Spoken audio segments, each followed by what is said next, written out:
For the first time in several years, SpaceX has given us an inside look at the development of their Starship lunar lander, the spacecraft designed to bring American astronauts back to the moon's surface within this decade. But will it actually happen? The journey toward achieving a successful crewed moon landing has been extensive, and frustration is beginning to mount among observers. This growing impatience isn't entirely negative, as it has ignited a renewed sense of urgency at SpaceX, prompting them to revolutionize everything you thought you understood about the Artemis moon landing program. The story starts with political maneuvering. On October 20th, NASA's acting administrator, Sean Duffy, makes the decision to publicly challenge SpaceX and hint at potentially canceling their lunar landing contract during an appearance on CNBC's program Squawk Box. He explains to the host, "I have great admiration for SpaceX. They're an incredible organization. The issue is they're running behind schedule. They've extended their projected timelines, and we're competing against China." His assessment is largely accurate, and there's a genuine risk that Chinese astronauts may reach the lunar surface before NASA does. However, this isn't solely SpaceX's responsibility, as the entire Artemis program is experiencing delays. The inaugural uncrewed test mission of NASA's SLS moon rocket and Orion capsule launched in November 2022, following 11 years of development by Boeing and Lockheed Martin. The SLS and Orion were originally scheduled to launch a second time in 2024. This mission was intended to transport a crew of 3 astronauts on a journey around the moon before returning to Earth. That launch hasn't occurred yet and is provisionally set for the first half of 2026, though there's uncertainty about whether that timeline is achievable.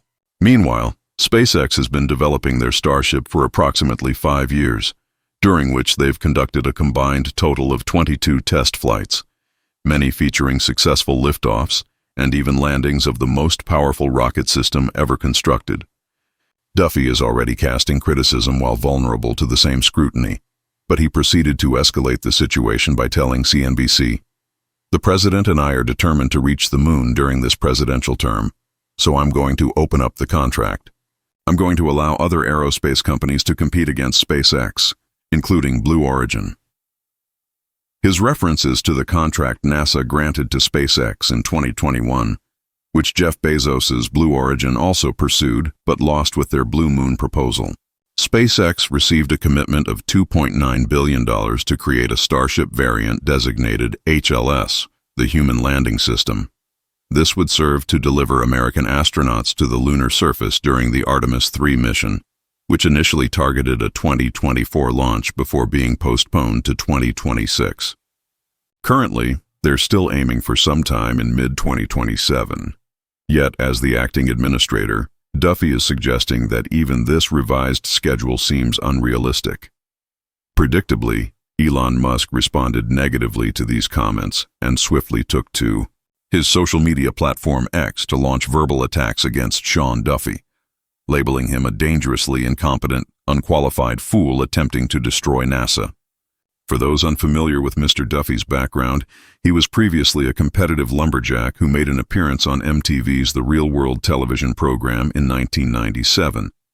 Subsequently, he became an attorney before beginning his career as a Republican politician in Wisconsin.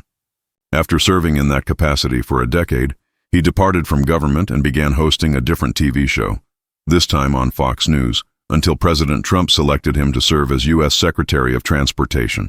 Then in July 2025, he began fulfilling dual roles by adding acting NASA administrator to his responsibilities. Elon may have some valid criticism in this regard. Ultimately, it doesn't significantly matter because following this controversy, President Trump has introduced a new nominee to lead NASA. It's actually the same nominee he had previously selected. Back in January 2025, billionaire jet fighter pilot, astronaut, and spacewalker Jared Isaacman, who also happens to be someone Elon Musk holds in high regard. However, Donald Trump voiced considerable reservations about him earlier in the spring, coincidentally during a period when he was engaged in a very public conflict with Elon Musk. While it's intriguing to witness Jared returning to the political arena, the most significant outcome from this entire situation has been a thorough new progress report from SpaceX regarding their lunar Starship development. Consider it evidence of their work. proof that the company is delivering on Elon Musk's recent assertion that SpaceX is advancing at lightning speed compared to the broader space industry. This update also alludes to an even more ambitious statement made by Musk in response to Mr. Duffy, declaring, "Starship will ultimately handle the entire moon mission." Remember this prediction. The primary point SpaceX wants to emphasize is that Starship development is currently progressing along two separate pathways. One has received significant public attention, while the other has been developing in secrecy until this moment. The first path involves the core Starship system. What we've witnessed launching, landing, and occasionally exploding over the past 2 years. None of these activities are being conducted to enable SpaceX to land on the moon. The core Starship's primary objective is reaching Mars. That's the fundamental motivation behind everything we've observed thus far. When we learn that NASA is providing SpaceX $3 billion, this isn't where those funds are being allocated. All of that is financed independently by SpaceX. There are numerous innovative technologies being created for the core Starship system that will be applicable to other endeavors beyond Mars missions. This represents the second path, the lander, also referred to as the HLS or Lunar Starship. SpaceX has been engaged with this project since 2022, and during that period, they've accomplished 49 project milestones associated with developing the subsystems, infrastructure, and operational procedures necessary to deliver astronauts to the lunar surface. This is where NASA's funding has been directed, and they receive incremental portions of this $3 billion upon completing each milestone. SpaceX also maintains that the overwhelming majority of these have been achieved on schedule or earlier than planned. Here's what their work has encompassed. SpaceX has constructed a full-scale prototype of the Lunar Starship cabin interior, the living quarters where astronauts will reside on the moon, and they've been utilizing this model to evaluate life, support systems, temperature regulation, and humidity control with multiple occupants inside the cabin. The exact location of this test model remains unclear. We're aware that SpaceX maintains an older mock-up of a Lunar Starship nose cone stored in a parking area at Starbase. However, that's likely not the facility being discussed here, and it's not the only substantial element they've concealed from public view, as SpaceX has also been employing another full-scale model of the complete HLS to perform drop tests. These tests are conducted specifically to evaluate the landing legs on simulated lunar soil and analyze how the leg supports interact with the terrain. Therefore, somewhere exists a full-sized Starship equipped with landing legs that they've been repeatedly lifting and dropping onto an artificial moon surface. That's the testing we haven't witnessed. One component we have previously observed is this test, apparatus for the airlock and elevator system. This was developed in collaboration with Axiom, the company manufacturing the lunar spacesuits, and it has enabled prospective crew members to rehearse operating the elevator and transitioning from the airlock to the moon's surface while wearing a fully pressurized suit identical to what will be used during the actual mission. Then there's the Starship Fuel Depot, another variation of the primary vehicle being developed in parallel with the HLS. The fuel depot also plays a major role in the Mars mission, but it incorporates many of the same design features as the HLS. For instance, both are coated white, a deliberate choice to reflect maximum sunlight and maintain cooler internal temperatures. The depot will contain rocket fuel rather than personnel, yet in numerous ways, that presents even greater challenges because liquid oxygen and liquid methane must be maintained at temperatures below -100 degrees Celsius, otherwise they begin evaporating.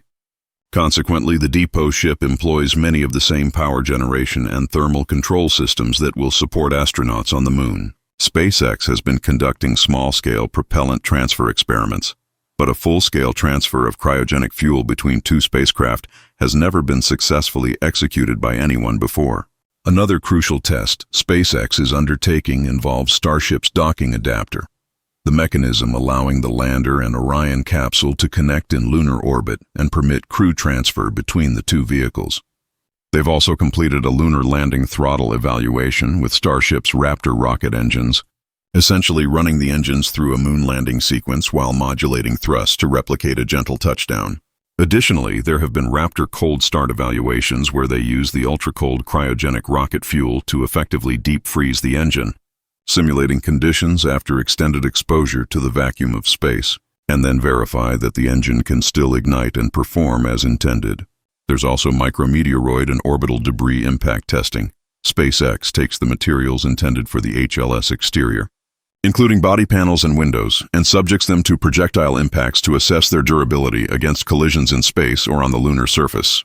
They also conduct these tests under severe thermal conditions to replicate the extreme heat and cold the spacecraft will experience throughout its journey, ensuring the materials maintain sufficient strength across all temperature ranges. Another critical component of this system will be the software that will autonomously identify a safe landing zone on the moon and navigate the Starship down to the surface. This includes testing the actual flight computers that will execute the landing software, along with all the cameras, sensors, and radar systems that will assist the computer in self-guidance.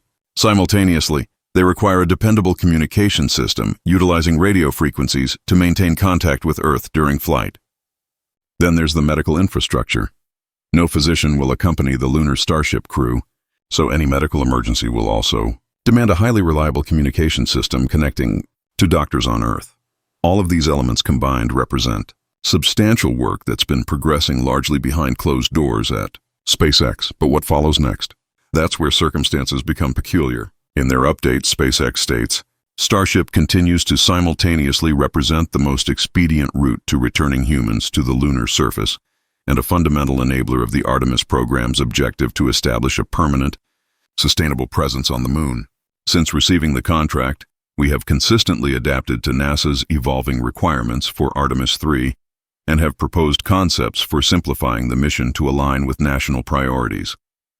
In response to recent discussions, we've presented and are formally evaluating a streamlined mission architecture and operational concept that we believe will accelerate the return to the moon while simultaneously enhancing crew safety. Regarding their reference to a streamlined mission architecture, that's difficult to specify precisely because examining the Starship system comprehensively, it doesn't naturally lend itself to simplification. It's engineered from its foundation to be extraordinarily ambitious. I'm reminded of Elon's post on X. Starship will ultimately handle the entire moon mission. What he genuinely envisions is eliminating the SLS rocket and Orion spacecraft from the equation entirely. This would mean launching the crew aboard Starship, landing on the moon, and returning them home, all within a single vehicle. There's one capability the lunar Starship currently lacks, which is Earth landing capability, because it doesn't possess a heat shield or aerodynamic wings, and attempting to incorporate those now would essentially invalidate much of the progress already achieved. However, it could always utilize that docking port to connect with a Dragon capsule in orbit, and we know those can safely transport people back from space. They could alternatively launch a Dragon to initiate the mission and simply rendezvous with a Starship in Earth orbit as well. When you consider it carefully, SpaceX already possesses most of the capabilities required to execute a moon landing independently, essentially transforming a project involving 3 major contractors into just one. That would undeniably constitute a streamlined mission architecture. In any case, I wouldn't have anticipated this being a plan NASA would ever approve, until Trump reintroduced Jared Isaacman into the equation. With him in command, SpaceX will have considerably more latitude to execute their vision according to their preferences. As for Trump, his sole concern is achieving a moon landing before his presidential term concludes. I don't believe he's particularly selective about the details, even though Elon once called him a pedophile. It's not as though Elon hasn't resorted to that accusation before. It's one of his characteristic insults. Therefore, 2026 promises to be a pivotal year. We'll hopefully witness people traveling in close proximity to the moon during Artemis 2, and we'll likely receive a definitive answer regarding how they'll ultimately land on the moon for Artemis 3. Unfortunately, there will probably still be considerable political maneuvering throughout the process.